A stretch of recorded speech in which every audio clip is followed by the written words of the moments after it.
Yes. Linda, my question goes to electability. And you've told the people of Connecticut that your success in building a large and profitable business demonstrates experience and judgment required to be a senator. By making your business sense your main qualification, you've made your business fair game.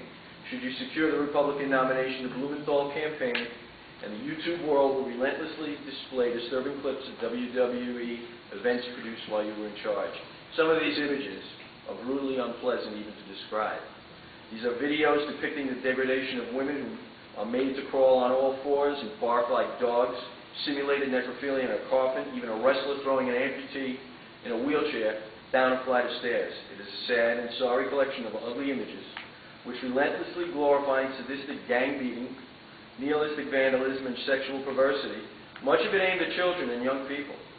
We have picked up unmistakable intelligence that the Democrat machine is just waiting for you to become the nominee and will undoubtedly commence an unrelenting campaign of press releases, TV ads featuring these profoundly compromising images and use them to convince voters that you are guilty of a serious lack of judgment regarding the deliberate and destructive coarsening of American culture for your own personal gain.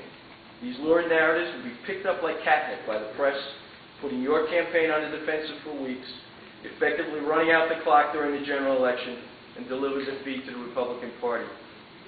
My question is, what strategy could you employ to avoid this fate in the fall campaign? Thank you. And I'm sure that's a question on a lot of your minds, because it has certainly been an issue that has been raised since day one when I got into this race. Some of my opponents have used that already, putting YouTube videos up. And let me just take a minute to explain about WWE. WWE is a soap opera. Well, the company is not a soap opera, but it produces a soap opera that runs 52 weeks a year. Over the course of many years, that programming has evolved from TV 14. It was primarily on cable for a long time, and that programming was edgier. It pushed the envelope on some social issues, and it is now evolved and will continue to evolve and is all PG today. And I'm very proud of that evolution of the content of where it's come. No different than an industry that was really begun years ago in almost a carnival-like atmosphere of traveling roadshow from town to town, where a wrestling ring was carted around in the back of a pickup truck at best, to today, a company that has 14 tractor trailers to carry the ring, the light, and all of the props and everything that go with it. And that kind of evolution of a company, I think, speaks to how do you take one product and continue to transform it and to grow it and to evolve it to be part of their community, to be part of their government. A program with the Young Adult Library Association, which was to get young people to read, and that has been a program successfully coordinated with over 1,800 libraries across the country. Posters of WWE superstars reading in those libraries, WWE superstars going to those libraries and reading. The Tribute to the Troops program that my husband, Vince McMahon, is the chairman of the company, actually takes the volunteer superstar men and women of WWE, and this was the 7th year in a row, to either Afghanistan or to Iraq to entertain the troops. And these men and women get on Black Hawk helicopters. They go to the forward operating bases, places where other entertainers don't go.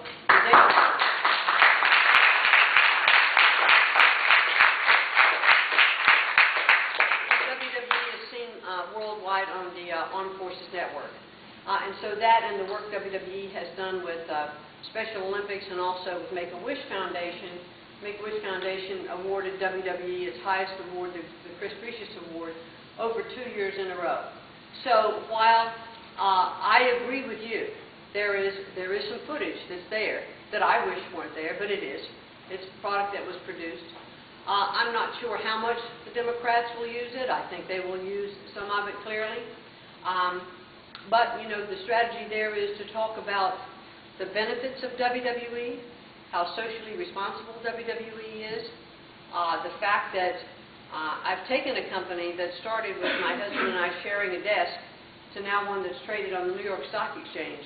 I think is a tribute to management, to leadership, to being socially responsible to communities, to being good corporate citizens, being good government citizens, and run like a first-class corporation.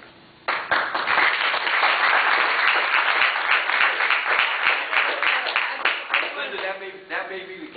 You know what? Let me finish, if I may. I just thought about it. Let me finish it.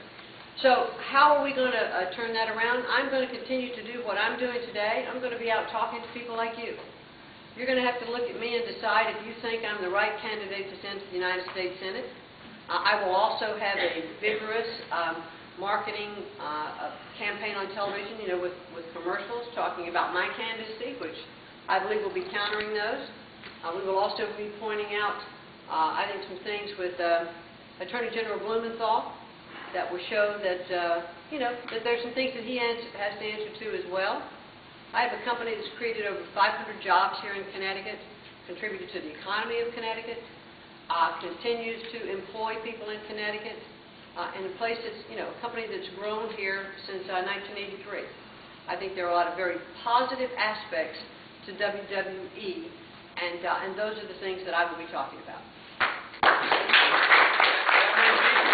you're going to face an onslaught of TV and YouTube and the rest of it.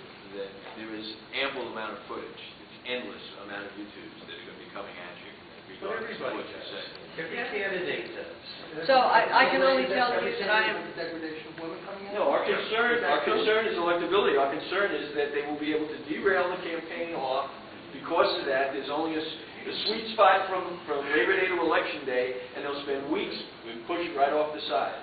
Okay. Linda, are you done? Do you have anything else to say about that, or do you want to? No, I just think that you will find that there is a certain amount, I think, of public appetite for that. And what I found since I got into the race was, and quite frankly, my opponent has done a great deal to continue to put that footage, etc., with YouTube in front of voters and the flyers that he sent out. And actually what I'm hearing now is that they absolutely are tired of hearing about content, who is Linda McMahon, and can she be a good senator.